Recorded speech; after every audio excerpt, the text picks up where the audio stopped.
ছবিতে যে দুইটি মেয়েকে দেখতে পাচ্ছেন তারা হয়তো তাদের মা সাদিয়ার জন্য এখনো অপেক্ষা করছে। মা দরজা খুলে ঢুকবেন, মাথায় হাত বুলিয়ে বলবেন, পড়াশোনা করো, মানুষ হও। কিন্তু বাস্তবতা নির্মম, তাদের মা আর কোনো দিনও ফিরবেন না। এই দুই মেয়ের পাশাপাশি শিক্ষিকা সাদিয়ার রয়েছে আরও একটি ছোট্ট কন্যা এবং সবশেষ 1.5 বছরের একটি পুত্র সন্তান। 4টি নিষ্পাপ প্রাণ যারা আজ হঠাৎ করেই মায়ের স্নেহ থেকে বঞ্চিত হয়ে গেল। যে মা বিশ্ববিদ্যালয়ের ক্লাসরুমে দাঁড়িয়ে শত শত শিক্ষার্থীর ভবিষ্যৎ গড়ার কথা ভাবতেন, সেই মায়ের নিজের সন্তানরাই আজ মায়ের কোলে মাথা রাখার সুযোগ হারালো।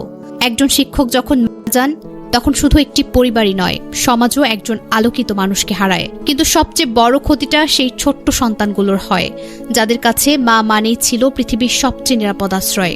আজ থেকে এই নিষ্পাপ পাখিরা সত্যি এতিম হয়ে গেল। তাদের ছোট্ট চোখে হয়তো এখনো একটা প্রশ্ন, আম্মু কোথায়? আর সেই প্রশ্নের উত্তর দেওয়ার মতো ভাষা এই সমাজের কারো কাছে নেই।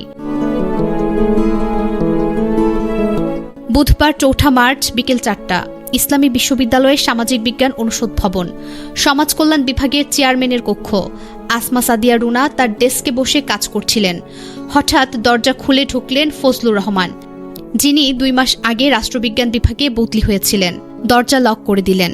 কোনো কথা নয়, সরাসরি ধারালো ছুরি দিয়ে গলায় আঘাত। আসমা ম্যাডাম চিৎকার করে উঠলেন, বাঁচাও বাঁচাও! কিন্তু সেই চিৎকার কারো কানে পৌঁছাতে দেরি হয়ে গেল। ফজলু নিজের কাজ শেষ করে নিজের গলাতেও ছুরি চালালেন। আত্মহত্যার চেষ্টা। নিচে আনসার সদস্যরা আর কয়েকজন গল্প করছিলেন। চিৎকার শুনে দৌড়ে উঠলেন। দরজায় ডাকাডাকি, দরজা খুলছে না। তখন দরজা ভেঙে ফেললেন। ভিতরে যা দেখলেন সেটা যে কোনো মানুষের রক্ত জমিয়ে দেওয়ার মতো। আসমা ম্যাডাম উপর হয়ে পড়ে আছেন, গলা থেকে রক্ত ঝরছে, পুরো মেঝে রক্তে ভেসে যাচ্ছে। পাশে ফজলু গড়াগড়ি খাচ্ছেন, তারও গলাটা। দ্রুত বিশ্ববিদ্যালয় মেডিকেল সেন্টারে নেওয়া হলো। অবস্থা খারাপ দেখে কুষ্টিয়া সদর হাসপাতালে স্থানান্তর। বিকেল 5টায় চিকিৎসকরা জানালেন অতিরিক্ত রক্তক্ষরণে মৃত্যু হয়েছে। বিভাগের শিক্ষার্থী মাহমুদ বলেন, ফজলু ভাই প্রতিষ্ঠাকালীন কর্মচারী, তিনি সবকিছু জানতেন, বদলি মেনে নিতে পারেননি।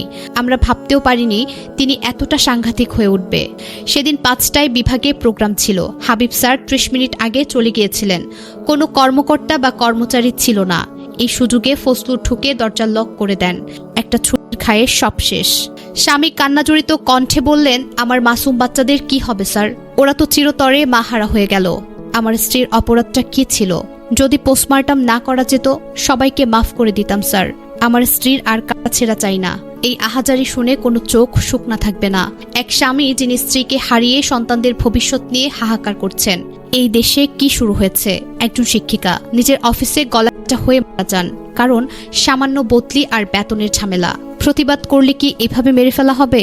যে দেশে শিক্ষককে নিরাপদে রাখা যায় না, সেই দেশে অন্যায়ের প্রতিবাদ কে করবে? এই নরপিশাচ ফজলুর রহমানের মতো লোকেরা যদি হাতে নিয়ে ঘুরে বেড়ায়, তাহলে সমাজ কোথায় যাবে?